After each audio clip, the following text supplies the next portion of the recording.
ചെയ്യുന്ന ഡിറ്റക്ട് ചെയ്യുന്ന അഡ്വാൻസ് മെഷീനിലേക്ക് പോകണം. അങ്ങനെ ഉണ്ടെങ്കിൽ നിങ്ങൾക്ക് എക്സാക്ട് വർക്ക് ചെയ്യാം. അതല്ലാണ്ടുള്ള മെഷീനാണ് നിങ്ങളുടെ കയ്യിലുള്ളെങ്കിൽ നിങ്ങൾ അവിടെയും ഒരു അസ്യൂമിൽ വർക്ക് ചെയ്യണം. അല്ലെങ്കിൽ എന്തായി നിങ്ങൾക്ക് ഔട്ട്പുട്ട് കറക്റ്റ് ആവില്ല. അപ്പൊ ഈ ഒരു എക്സാക്ട് അല്ലെങ്കിൽ പോലും നിങ്ങൾക്ക് എങ്ങനെ അസ്യൂം വർക്ക് ചെയ്യാന്നുള്ള മെത്തേഡാണ് ഞാൻ ഈ പറയുന്നത്. Then 8.5 is your low level. അതിൻ്റെ അടുത്ത് തന്നെ ഒരു മെഷീൻ്റെ ഡ്രമ്മിൻ്റെ കാൽഭാഗം ലോഡ് വന്ന് നിറഞ്ഞു. അപ്പോൾ ഒരു പീസ് ഉണ്ടെങ്കിലും 10 പീസ് ഉണ്ടെങ്കിലും നിങ്ങൾക്ക് ലോ ലെവലിൻ്റെ ഇക്വേഷനിൽ വേണം നിങ്ങൾ ആദ്യത്തെ വർക്ക് ചെയ്യാനായിട്ട്. ദെൻ അങ്ങനെ വരുമ്പോൾ എന്തായി നെക്സ്റ്റ് 8.5 പ്ലസ് 8.5 എത്രയുണ്ട്? 17. ഇതിനെയാണ് നമ്മൾ പറയുന്നത് മിഡ് ലെവൽ എന്ന് പറയുന്നത്. Mid level, low level, mid level. Then അടുത്ത 8.5 കൂടി വരുമ്പോ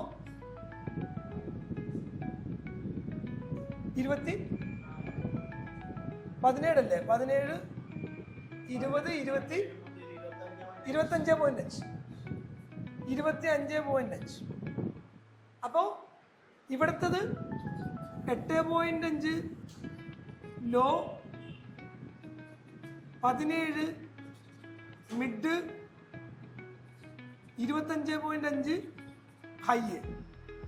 ഓട്ടോമാറ്റിക്കലി റിമൈനിങ് വരുന്ന 34 എന്ന് പറയുമ്പോൾ എന്താണ്? എക്സ്ട്രീം ഹൈ ലെവലാണ്.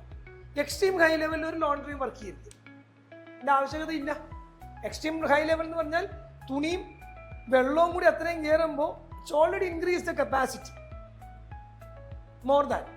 നമ്മളെപ്പോഴും വർക്ക് ചെയ്യേണ്ടത് ഈ 3 ലെവൽ ബേസ് ചെയ്തിട്ടാണ്. അപ്പം നമുക്ക് ഇതിൽ തന്നെ രണ്ടാമതൊരു ആപ്ലിക്കേഷൻ കൂടിയുണ്ട്.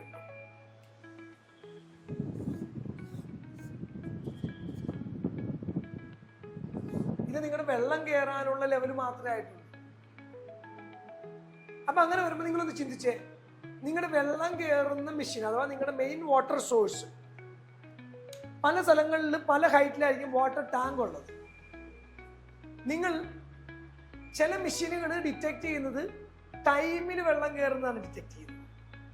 ചില മെഷീൻസുകൾ ഡിറ്റക്ട് ചെയ്യുന്നത് വെള്ളത്തിന്റെ പ്രഷറിനനുസരിച്ചാണ്. ചിലത് ലെവലാണ് ഡിറ്റക്ട് ചെയ്യുന്നത്.